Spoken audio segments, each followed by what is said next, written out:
لا حول ولا قوة إلا بالله العلي العظيم أعوذ بالله من الشيطان الرجيم بسم الله الرحمن الرحيم الحمد لله رب العالمين والصلاة والسلام على أشرف الأنبياء والمرسلين سيدنا ونبينا وشفيع ذنوبنا وطبيب نفوسنا مولانا مولى الكونين امام المشرقین والمغربین جد الحسن والحسین حبیب الہ العالمین بالقاسم محمد وعلی اہل بیتہ الطیبین الطاہرین المعصومین المظلومین المنتخبین المنتجبین اما بعد فقد قال اللہ تبارک و تعالی فی القرآن الکریم وهو اصدق القائلین وقولہ الحق بسم اللہ الرحمن الرحیم انا انزلناہ فی لیلۃ القدر۔ محترم ناظرین اکرام، شب قدر میں ہم لوگ زندگی گزار رہے ہیں۔ ماہ مبارک رمضان اور اس ماہ مبارک رمضان کی جو بہار ہے، جو عظمت ہے، جو روح ہے، جو ماہ رمضان مبارک کی جان ہے، اسے شب قدر کہا جاتا ہے۔ میں نے گزشتہ تقریر میں بھی اس بات کی طرف متوجہ دلایا تھا کہ اس شب قدر کو ہم اپنے لیے خداوند عالم کی طرف سے لطف و فضل و کرم سمجھیں اور زیادہ سے زیادہ اس میں تسبیحات، استغفار، دعا، مناجات، تلاوت قرآن میں شب بیداریاں کریں اور اللہ کی بارگاہ میں دعا کریں کہ شب قدر میں خداوند عالم ہم لوگوں سے راضی ہو جائے اور ہم لوگوں کی خطاؤں کو معاف کر دے، اور خداوند عالم ہم لوگوں کا شمار عابدین میں، شاکرین میں، ایسے بندوں میں کرے کہ جن بندوں کو خداوند عالم پسند کرتا ہے۔ گفتگو شب قدر کے سلسلے سے کرنی ہے۔ شب قدر وہ ہے کہ جس میں خداوند عالم نے قرآن کریم کو نازل فرمایا۔ شب قدر وہ ہے کہ جس شب کا تعلق امام علیہ السلام سے ہے، جس کی نسبت امام علیہ السلام سے ہے۔ شب قدر وہ ہے کہ جس میں ہم لوگوں کو اللہ تبارک و تعالیٰ یہ موقع عطا فرماتا ہے بندوں کو کہ دیکھیں میرا بندہ مجھ سے کیا کیا طلب کرتا ہے، اور خداوند عالم عطا کرنے کے لیے بندوں کے مانگنے کا انتظار کرتا ہے۔ دیکھیے، یہ بھی میں ایک بات بتا دوں، خداوند عالم دینے کو تو بغیر مانگے بھی دے دے گا اور دیتا بھی ہے۔ ایسا نہیں کہ صرف اور صرف مومنین کو دیتا ہے، صرف مسلمین کو دیتا ہے۔ ظاہر سی بات ہے، خداوند عالم کافرین کو بھی دیتا ہے، مشرکین کو دیتا ہے۔ اللہ تبارک و تعالیٰ نے تو ان لوگوں کو بھی دیا ہے جن لوگوں نے خدا کے مقابلے میں خدائی کا دعویٰ کیا ہے۔ لیکن یہاں جو میں نے ایک لفظ بولا ہے کہ بندہ مانگے تو اللہ عطا کرتا ہے، چونکہ یہ مانگنا، یا لفظ کو بدل کے کہوں کہ یہ دعا کرنا کہ میرے معبود تو مجھے یہ عطا فرما بحق محمد وال محمد، بحق شب قدر، بحق رمضان مبارک، تو حقیقت میں یہ مانگنا نہیں ہے، بلکہ یہ دعا کرنا عبادت ہے۔ جہاں بہت ساری چیزیں عبادتوں میں ہیں، اسی میں دعا بھی عبادت ہے۔ خداوند عالم اس لیے منتظر ہے کہ بندہ بندگی کر کے لے، بندہ عبادت کر کے لے، اور ظاہر سی بات ہے جب بندہ بندگی کر کے لے گا، بندہ اللہ کی بارگاہ میں ہاتھ پھیلا کر کے مانگے گا، تو خداوند عالم دے گا بھی اور اس مانگنے کا ثواب بھی عطا فرمائے گا، چونکہ اللہ نے خود حکم دیا ہے دعا کرنے کا۔ اللہ نے خود حکم دیا ہے کہ تم مجھ سے طلب کرو، مجھ سے مانگو۔ تو جو چیز اللہ کو پسند ہے، اگر بندہ وہ کام کرتا ہے تو خداوند عالم عطا بھی کرتا ہے، ساتھ میں جزا بھی دیتا ہے۔ عطا اس چیز کو کہتے ہیں کہ جو ہم نے طلب کیا ہے، جزا اسے کہتے ہیں جو خداوند عالم نے عبادتوں پر ثواب رکھا ہے۔ یعنی اللہ دنیا بھی دینے کے لیے تیار ہے، اللہ آخرت بھی دینے کے لیے تیار ہے، اگر بندہ مانگتا ہے، سوال طلب کرتا ہے، خداوند عالم کی بارگاہ میں حاجت طلب کرتا ہے تو خداوند عالم عطا کرتا ہے۔ اب ایک بات پہلے یہاں پر عرض کر دوں، شب قدر میں ایک اہم مسئلہ ہے، اور شاید یہ ہم سے زیادہ آپ لوگ محسوس بھی کرتے ہیں اور دیکھتے بھی ہیں، معافی کا طلب کرنا۔ خاص طور پر گروپ میں میسج آتے ہیں، ہم سے خطا ہو گئی ہے، معاف کر دو، کسی کا دل دکھایا ہے، معاف کر دو۔ عزیزان گرامی، میرے محترم بھائیوں، میرے دوستوں، اس بات کو آپ ذہن نشی کر لیں، جس کا ہم نے دل دکھایا ہے مجھے خوب اچھی طرح سے معلوم ہے، جس کا دل جس سے دکھتا ہے اسے خوب پتہ ہے۔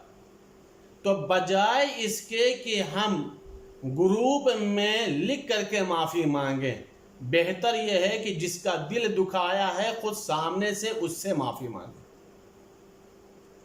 اس لیے کہ معافی مانگنا فارمیلٹیز کا نام نہیں ہے کہ بس اور بس شب قدر آ گیا ہے اور گروپ میں ایک میسج کر دیا کہ معاف کر دیجئے، معاف کر دیجئے۔ نہیں عزیزو، معافی اگر واقعی طلب کرنا ہے تو جس سے دل جس کا دکھا ہے اس سے ذاتی طور پر معافی مانگے۔ اس کا مسئلہ یہ ہے کہ اگر بندہ بندے کو نہیں معاف کر سکتا تو پھر وہ خداوند عالم سے اپنی معافی کی کیا امید لگائے بیٹھا ہے؟ کیوں معافی طلب کر رہا ہے؟ پہلے ہمارے قلب میں اتنی وسعت ہو، ہمارا دل اتنا بڑا ہو کہ ہم دوسروں کو معاف کریں، یا ہمارے اندر اتنی جرات اور ہمت ہو کہ ہم سامنے سے معافی طلب کریں۔ یہ دونوں اہم مسئلہ ہے۔ دونوں اہم مسئلہ کیوں ہے؟ معافی طلب کرنے کا جہاں تک مسئلہ، یہاں پر انسان کو جھکنا پڑتا ہے، اور یہ ہر انسان اپنے قلب پر ہاتھ رکھ کر کے سوچے جھکنے کے لیے تیار کون ہے، جھکنا کسے پسند آتا ہے۔ لیکن اگر یہ چاہ رہے ہیں کہ شب قدر میں کوئی دعا رد نہ ہو، کوئی دعا ایسی نہ ہو کہ خداوند عالم قبول نہ کرے، ساری دعا کو اللہ قبول کر لے، تو پہلے بندوں کو راضی کرنا پڑے گا، اپنے بھائیوں کو راضی کرنا پڑے گا، اپنے اہل خانہ کو راضی کرنا پڑے گا، مومنین کو راضی کرنا پڑے گا، تب جا کر کے خداوند عالم کی بارگاہ میں معافی طلب کریں۔ میں نے اس کے پہلے بھی تقریر عجیب جملہ عرض کیا تھا، اس کے پہلے کی تقریر میں بھی، کہ ایک عجیب و غریب انسان کا نیچر ہے، فکر پائی جاتی ہے کہ بندہ بندے کا دل دکھاتا ہے، معافی اللہ سے طلب کرتا ہے۔ بھائی، جس کا دل دکھایا گیا ہے، جس کی ہم سے تکلیف پہنچی ہے، ذاتی طور پہ معافی مانگنا پڑے گا، ذاتی طور پر طلب کرنا پڑے گا، بھائی اگر ہم سے غلطی ہوئی ہو تو ہمیں معاف کر دو۔ جب بندہ بندے کو راضی کر لے گا تو اب معبود خود بخود راضی ہو جائے گا، اللہ خود بخود راضی ہو جائے گا۔ اور راضی کرنے کے طریقے بھی بہت سارے ہیں، کئی طریقے ہیں، ان طریقوں کو انسان اختیار کرے، یا تو سامنے سے فون کر کے بات کر لے، سامنے سے اس کے گھر چلا جائے، تھوڑا سا قسم خدا کی بندہ اگر بندے کے آگے جھک جائے، انکساری پیدا کر لے، خاکساری پیدا کر لے، تو سامنے والا معافی کی بات نہیں کرے گا، سامنے والا سینے سے لگا لے گا، سامنے والا گلے مل جائے گا۔ اب آپ اتنا سوچیں کہ جب دل سے لگے گا، انسان کے دلوں کی کدورتوں کو دور کر دے گا، کینہ ختم ہو جائے گا، قلب طیب و طاہر ہو جائے گا، اب اس کے بعد اگر انسان اللہ کی بارگاہ میں دعا کرے گا تو پھر خداوند عالم کیسے دعا کو قبول نہیں کرے گا۔ ایک اہم مسئلہ، یہ تو مسئلہ ہو گیا معافی کے سلسلے سے، بندہ بندوں کو معاف کرے۔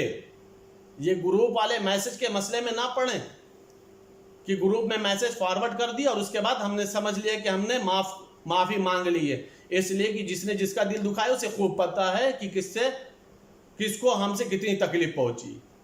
ایک مسئلہ یہ ہو گیا۔ دوسرا مسئلہ یہ ہے کہ عمل جو ہوتا ہے، اعمال، چھوٹے عمل ہوں یا بڑے عمل ہوں، دو طہارتیں ضروری ہیں۔ ایک جسم کی ظاہری طہارت، ایک روحانی طہارت، نفسانی طہارت، قلبی طہارت، باطنی طہارت، روحانی طہارت، یہ اہم مسئلہ ہے۔ جسمانی طہارت کا جہاں تک مسئلہ ہے وہ سب کو پتہ ہے، وضو کی ضرورت ہے وضو کر لے گا، وظیفے میں تیمم آتا ہے تو تیمم کر لے گا، وظیفے میں غسل آتا ہے تو غسل انجام دے دے گا۔ تو غسل ہے، وضو ہے، تیمم ہے، یہ جسم کی ظاہری طہارتیں، اور انسان الحمدللہ اس کو بجا بھی لاتا ہے۔ لباس بھی پاکیزہ پہن لے گا، جسم بھی پاکیزہ کر لے گا، چاہے وضو کے ذریعے سے یا غسل کے ذریعے سے یا تیمم کے ذریعے سے۔ اہم مسئلہ یہ ہے کہ روح کتنی پاکیزہ ہے، نفس کتنا پاکیزہ ہے، قلب کتنا پاکیزہ ہے۔ کیوں؟ اس لیے کہ عمل کا دار و مدار نیت پر منحصر ہے۔ محترم ناظرین کرام، اس نقطے کے اوپر متوجہ رہے گا تاکہ شب قدر کے کوئی اعمال ہمارے رائگاں نہ ہونے پائیں اور شب قدر کی کوئی دعا ہماری رد نہ ہونے پائے۔ جسم کی طہارت بہت آسان ہے، وضو ہے، غسل ہے، تیمم ہے، جو وظیفہ ہوگا انسان انجام دے دے گا، پاکیزہ ہو جائے گا، طیب و طاہر ہو جائے گا، کوئی مسئلہ نہیں، آسان ہے۔ لیکن قلب کا پاک ہونا، روح کا پاک ہونا، نفس کا پاک ہونا، باطن کا پاک ہونا اہم مسئلہ ہے۔ عمل اعضاء اور جوارح سے ہوتے ہیں، جس کا تعلق ظاہری ہے، ہاتھ ہے، پیر ہے، پیشانی ہے، یہ عمل کے ظاہری اعضاء و جوارح۔ لیکن خداوند عالم نے عمل کے پیچھے ایک نیت رکھی ہے، کسی بھی عمل کے پیچھے نیت ہے، اور نیت کا تعلق قلب سے ہے، قلب سے۔ اور ظاہر سی بات ہے، نیت کی طہارت اسی بات پر منحصر ہے کہ قلب ہمارا کتنا طاہر ہے، قلب ہمارا کتنا پاکیزہ ہے۔ اگر ہمارا قلب تمام روحانی بیماریوں سے پاکیزہ ہے تو نیت اتنا ہی زیادہ طاہر ہوگی۔ لیکن اگر قلب کینہ بھرا ہو، حسد بھرا ہو، مکر بھرا ہو، جلن بھری ہوئی ہو، یہ وہ سارے امراض ہیں جس کا تعلق روحانی بیماریوں سے۔ کسی کا اچھا دیکھنا برداشت نہ ہو، کسی کا بڑھنا برداشت نہ ہو، کوئی نگاہوں میں کھٹکتا ہو، کسی کا بڑھنا برداشت نہ ہوتا ہو، تو یہ جو تعلق ہے اس کا تعلق اعضاء و جوارح سے نہیں ہوتا، اس کا تعلق قلب سے ہوتا ہے۔ کرتا انسان کچھ نہیں ہے لیکن قلبی طور پر انسان کڑھتا رہتا ہے۔ اور اب اس کے بعد انسان سوچ رہا کہ ہم نیت کر رہے ہیں۔ نہیں عزیزو، اگر ہمیں نیت کرنا ہے تو نیت کا تعلق قلب سے ہے، ہر عمل میں نیت ہے اور ہر نیت کا تعلق قلب سے ہے۔ اگر ہم چاہتے ہیں کہ ہماری نیت پاکیزہ ہو تو ہمیں اپنے قلب کو پاکیزہ بنانا ہوگا ان تمام روحانی نجاستوں سے، ان باطنی نجاستوں سے۔ جتنا زیادہ ہم اپنے قلب کو پاکیزہ رکھیں گے اتنی ہی زیادہ ہماری نیت پاکیزہ ہوگی، اور جتنا زیادہ نیت پاکیزہ ہوگی اتنا ہی زیادہ عمل طاہر ہوگا۔ اور ظاہر سی بات ہے، جب عمل پاکیزہ ہوگا تو قدوس کی بارگاہ میں قبولیت میں کوئی رکاوٹ نہیں ہوگی۔ اور اس کا تعلق صرف اور صرف عمل سے نہیں ہے، دعا سے بھی ہے۔ یہ سوال آپ ہزاروں مرتبہ سنتے چلے آتے ہیں، شب قدر میں دعا قبول نہیں ہوئی، شب قدر میں دعا قبول نہیں ہوئی، شب قدر میں دعا قبول نہیں ہوئی۔ عزیزان گرامی، یہ استغاثہ کرنے سے، یہ شکوہ کرنے سے کوئی فائدہ نہیں ہے کہ شب قدر میں دعا قبول نہیں ہوئی۔ کوشش یہ کرنا پڑے گا کہ اپنے نفس کو دیکھیں کہ ہمارے نفس میں کون سی گندگی تھی جو دعا کے قبولیت میں رکاوٹ بن گئی، ہماری زبان میں وہ کون سا نجس لقمت تھا کہ جو ہماری زبان کو اس نے نجس کر دیا اور باب اجابت تک دعا پہنچنے میں رہ گئی۔ تو یہ شب قدر میں خاص طور پہ ہمیں متوجہ ہونے کی ضرورت ہے تاکہ ہم اپنی نہ کسی دعا کو قبولیت میں رکاوٹ بننے پر دیں اور نہ ہی عمل ہمارا کوئی رد ہونے پائے، کوئی رائگاں ہونے پائے، کوئی برباد ہونے پائے۔ 23ویں شب قدر ہے، تمام علماء اکرام نے، علماء امامیہ نے زیادہ زور دیا کہ 23ویں شب قدر اہم ترین شب قدر ہے، اہم ترین شب قدر ہے۔ اس شب قدر میں چند چیزیں تلاوت کی جاتی ہیں۔ مثال کے طور پہ جوشن کبیر ہے۔ ویسے تو رمضان المبارک میں جوشن کبیر اور جوشن صغیر کے لیے 3 مرتبہ تاکید کی گئی ہے کہ انسان کو تلاوت کرنا چاہیے۔ جوشن صغیر کا جہاں تک تعلق ہے، یہ وہ دعا ہے کہ جس میں انسان خداوند عالم کی ان باتوں پہ شکر ادا کرتا ہے جو دوسرے بندوں پر آزمائشوں میں مبتلا ہیں، مصیبتوں میں مبتلا ہیں، چاہے وہ بستر مرض پر ہوں، چاہے وہ جنگل کی زندگی میں ہو، چاہے صحرا کی زندگی میں ہو، بیابانوں میں ہو۔ اور اس کے بعد انسان ایک ایک چند جملوں کے بعد کہتا ہے میرے معبود تیرا لاکھ لاکھ شکر ہے، تیرا شکر ہے کہ تو نے میری ان تمام چیزوں سے محفوظ رکھا ہے۔ یہ ہے جوشن صغیر۔ جوشن کبیر کا بہت فائدہ ہے۔ جوشن کبیر میں 100 فصلیں ہیں۔ جو 100 فصلیں ہیں، مولانا سید فرمان علی صاحب قبلہ علی مقامہ نے ان 100 فصلوں میں ہر فصل کے حاشیے پر لکھا ہوا ہے کہ اس فصل کو کس چیز کے لیے فائدہ مند ہے، کس چیز کے لیے سود مند ہے۔ یوں تو پوری جوشن کبیر کے بہت زیادہ فوائد ہیں، لیکن انہوں نے ایک محنت کی ہے اور انہوں نے ہر فصل کے پہلے ایک چیز لگا دی، حاشیہ لگایا ہے کہ اس کے لیے یہ فصل بہت زیادہ کارگر ہے، یہ اس کے لیے بہت سود مند ہے، بہت زیادہ مفید ہے۔ اس میں اس کا تعلق رزق سے بھی ہے، روزی سے بھی ہے، بیماریوں سے بھی ہے۔ بیماریوں میں بھی تقریباً جسم کے کئی حصوں کی بیماریوں کا ذکر ہے، آنکھ کے سلسلے سے، شکم کے سلسلے سے، سینے کے سلسلے سے۔ لیکن بہرحال جب انسان جوشن کبیر پڑھے یا جوشن صغیر پڑھے تو دعا کرے میرے معبود جو کچھ بھی جتنا زیادہ تو نے جوشن کبیر میں اور جوشن صغیر میں دنیا اور آخرت کے فائدے رکھے ہیں، وہ سارا فائدہ ہمیں عطا فرما۔ اپنے لیے بھی دعا کرے، تمام مومنین کے لیے بھی دعا کرے کہ میرے معبود سب کو یہ فائدے عطا فرما۔